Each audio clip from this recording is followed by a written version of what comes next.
டம்ளர்ல தண்ணி குடுக்கிறது பதில் பாட்டிலில் கொடுங்க அப்படின்றத நான் சொன்னேன். அப்போ அண்ணன் ஓபிஎஸ் அவர்கள் அந்நியார் நல்ல கருத்து சொல்லியிருக்காங்கன்னாரு. பட் அதை எடுத்து போட்டால் வன்முறை ஆகும்போது பிரச்சனை வரும்னாங்க. அப்படி பார்த்தா டம்ளர் போட்டாலும் பிரச்சனை ஆகும் அப்படின்ற கருத்து நான் சொன்னேன். அண்ணன் ஓபிஎஸ் அவர்கள் பார்க்க அமைதியாக இருந்தாலும் அவருக்குள்ள இப்படி ஒரு மாறுபட்ட கருத்து இருந்தது. அங்கே சபையில் எல்லாருமே கொஞ்ச நேரம் ரிலாக்ஸ் பண்ணி சிரிக்கிறதுக்கு ஒரு வாய்ப்பாக இருந்தது. ஆளுநர் அவர்கள் அவருடைய உரையிலே தேன் பாயலன்னா கூட ஈட்டி பாயிற அளவுக்கு தமிழை தப்பு தப்பாக தலைவர்கள் பேரெல்லாம் அவர் பேசினதை நான் சுட்டி காட்டினேன். வேற்று மாநிலத்திலிருந்து வந்தாலும் அதை கேட்கறது நம்ம காதுகள் தான். அவருடைய உரை 37 நிமிடம் பேசினா 37 மிஸ்டேக்ஸ் அவர் சொன்ன மாதிரி இருந்தது. ஒரு பக்கம் தானே காமிச்சிங்க, இன்னொரு பக்கம் காமிச்சா தானே உண்மை தெரியும். தமிழ்நாட்டுல எல்லாமே சேஞ்ச் ஆயிடுச்சு. உங்க நகையையும் சேஞ்ச் பண்ணுங்க. உங்க பழைய நகைக்கு கிராமுக்கு 150 ரூபாய் கூடுதலா வாங்கி புது நகை எடுத்துக்கோங்க. அதே கம்மி சேதாரம் தான் உங்க லலிதால மட்டும்தான். ஆச்சி மசாலா, எந்த சமையலும் ருசி தேடும் ரகசியம் 20 ரூபாய். அனைவருக்கும் வணக்கங்க. இன்னைக்கு சட்டமன்றத்துல நேத்து நடந்த அமோனியா விபத்து பத்தியும் ஆளுநர் உரையின் மீதும் பேசப்பட்டது. முதலமைச்சர் அவர்களுக்கு பிறந்தநாள் வாழ்த்துக்கள் எல்லாரும் சொல்லியிருக்காங்க. இதுதான் இன்னைக்கு நடந்தது. இன்றைக்கு எதிர்கட்சி தலைவர் அவர்களும் மற்றவர்களாம் எல்லாம் அவங்கவுங்க கருத்து சொல்லியிருக்காங்க. கடந்த 2-3 நாட்களாக நான் பேசும்போது டம்ளர்ல தண்ணி குடுக்கிறது பதில் பாட்டிலில் கொடுங்க அப்படின்றத நான் சொன்னேன். அப்போ அண்ணன் ஓபிஎஸ் அவர்கள் அந்நியார் நல்ல கருத்து சொல்லியிருக்காங்கன்னாரு. பட் அதை எடுத்து போட்டால் வன்முறை ஆகும்போது பிரச்சனை வரும்னாங்க. அப்படி பார்த்தா டம்ளர் போட்டாலும் பிரச்சனை ஆகும் அப்படின்ற கருத்து நான் சொன்னேன். அண்ணன் ஓபிஎஸ் அவர்கள் பார்க்க அமைதியாக இருந்தாலும் அவருக்குள்ள இப்படி ஒரு மாறுபட்ட கருத்து இருந்தது. அங்கே சபையில் எல்லாருமே கொஞ்ச நேரம் ரிலாக்ஸ் பண்ணி சிரிக்கிறதுக்கு ஒரு வாய்ப்பாக இருந்தது. அதே போல் நேற்று பாதிக்கப்பட்ட பெண்கள் சார்பாக ஒரு நிமிடம் நம்ம மௌன அஞ்சலி செலுத்தியிருக்கலாம் அப்படின்றத நான் என் கருத்தாக சொன்னேன். அதே மாதிரி ஆளுநர் அவர்கள் அவருடைய உரையிலே தேன் பாயலன்னா கூட ஈட்டி பாயிற அளவுக்கு தமிழை தப்பு தப்பாக தலைவர்கள் பேரெல்லாம் அவர் பேசினதை நான் சுட்டி காட்டினேன். அதற்கு அவைத்தலைவர் அவர்கள் அதுக்கு நீக்கப்படும் என்றார். சரி, அதற்கு ஓகேன்னு சொல்லிட்டேன் நான். பட் வேற்று மாநிலத்திலிருந்து வந்தாலும் அதை கேட்கறது நம்ம காதுகள் தான். அதனால என்னுடைய கருத்தை, உண்மையை நான் சொன்னேன், உண்மையை உறக்க சொன்னேன், அவ்வளோதான். அது இன்னைக்கு அதர் லாங்குவேஜ் இருக்கிறவங்க தமிழ் லாங்குவேஜ் ப்ரொனவுன்ஸ் பண்ண முடியலன்னா அது நம்ம கேட்குறவங்களுக்கு ரொம்ப மனசு கஷ்டமா இருக்கு. அதனால தேன் பாயலனாலும் ஈட்டி பாய்ஞ்ச மாதிரி இருந்தது. அவருடைய உரை 37 நிமிடம் பேசினா 37 மிஸ்டேக்ஸ் அவர் சொன்ன மாதிரி இருந்தது என்ற என் கருத்தும், ஆளும் கட்சிக்கு ஆதரவாக அவருடைய உரை இருந்ததும் என்றும் என்னுடைய பதிய வச்சிருக்கேன். அது மட்டும் இல்லாமல் கடந்த சில நாட்களாக தமிழ்நாட்டில் நடக்கின்ற அவலங்கள், அதாவது கவர்மெண்ட் ஸ்கூலில் ஆளும் கட்சியை சேர்ந்த நிர்வாகிகள் சென்று கிளாஸ் நடக்கும்போது முதல்வருடைய புகைப்படத்தை மாற்றுறது, அதே போல அமைச்சர் பெருமக்கள் பொது வெளியில நடனங்கள் ஆடுவது என்று எல்லாமே மக்கள் பார்த்துக்கிட்டு இருக்காங்க. இதையெல்லாம் உண்மையிலே பார்க்கறதுக்கு மக்கள் இன்னைக்கு மிக மிக மிக எல்லாருமே ஒரு வெறுக்கின்ற ஒரு நிலையில இன்னைக்கு தமிழகம் சென்று கொண்டிருக்கிறது. அதே மாதிரி மின்வெட்டு பிரச்சனை எல்லா இடத்துலையும் இருக்கு. இதுல சில இடங்கள் மட்டும் கிடையாது, நிறைய இடங்கள்ல இருக்கு. நான் ஏற்கனவே பல முறை நான் விருதாச்சலம் போனப்பே சொன்ன, மழைக்காலம் வரப்போது நெல் மூட்டைகளை எல்லாம் நம்ம இப்பயே உடைய குடோன்களுக்கு மாத்துங்க, இல்லைன்னா எல்லாம் நனைஞ்சு வீணா போகும்னு. பட் அதை காதிலே வாங்கல. செவிடன் காதில் ஊதில் சங்கு போல எல்லா ஆட்சியாளர்கள் இருந்ததின் விளைவு இன்னைக்கு தமிழ்நாடு முழுக்க பெய்கின்ற மழையில அத்தனை நெல் மூட்டைகளும் நனைந்து இன்னைக்கு எல்லா இடத்துலையும் முளை விட்டிருக்கிறது. அதுல 1.5 லட்சம் நெல் மூட்டைகள் விருதுநகர் மாவட்டத்திலும் கும்பகோணத்திலும் 75,000 மூட்டைகள் நனைஞ்சு வீணாயிருக்கிறது. இதையெல்லாம் அரசு கவனத்தில் கொள்ள வேண்டும். மின்வெட்டை உடனடியாக சரி செய்யணும். மின் மிகை மாநிலமாக இருந்த தமிழ்நாட்டில் ஏன் இப்போ மின்வெட்டு வருகிறது என்ற கேள்வி இன்னைக்கு அவையிலே பேசப்பட்டது. சட்டம் ஒழுங்கு பற்றி பேசப்பட்டது, பாலியல் வன்கொடுமை பற்றி பேசப்பட்டது.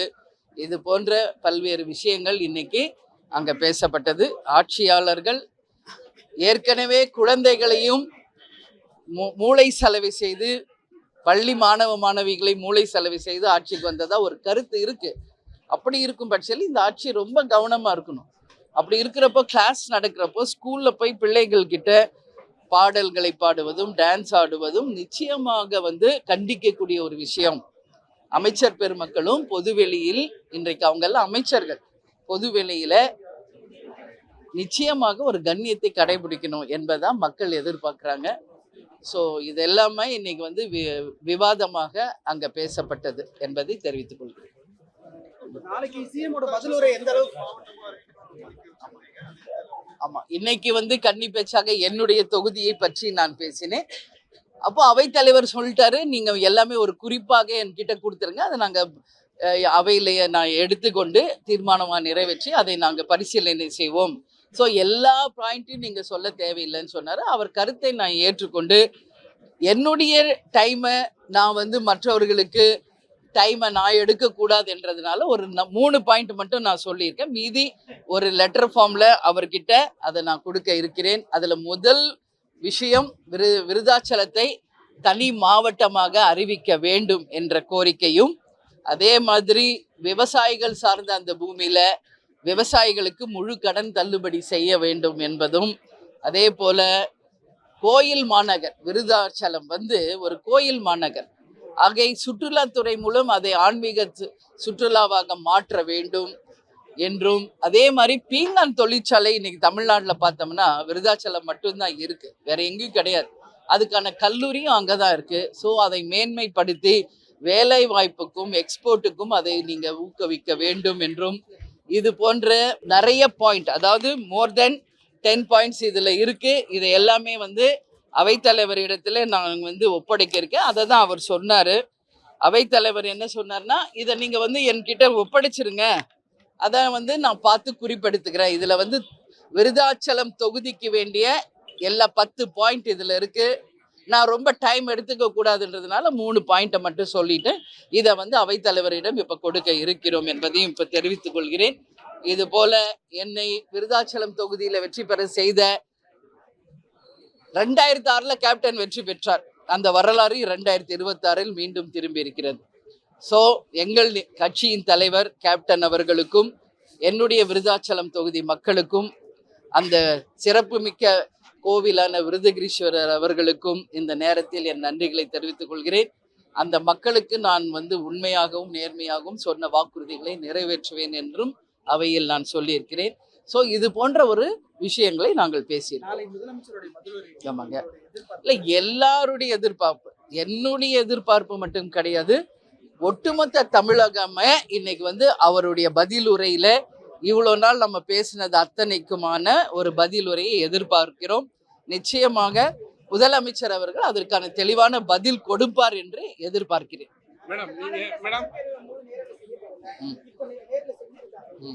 வரவேற்கிறேன்.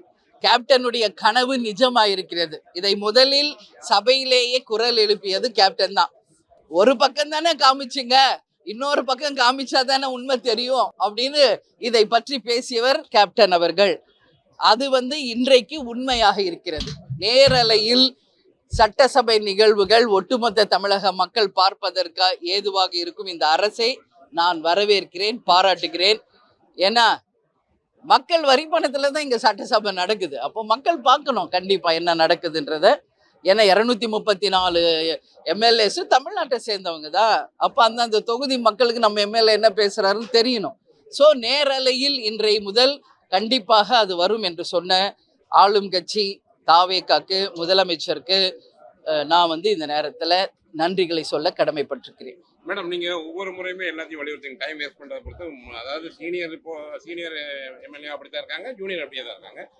என்ன பண்ணணும், என்ன திருந்தணும், என்ன ஒவ்வொரு முறையுமே இதனால டைம் வேஸ்ட் ஆகுது எல்லாத்துக்குமே தெரியுது ஒவ்வொரு நேரம்.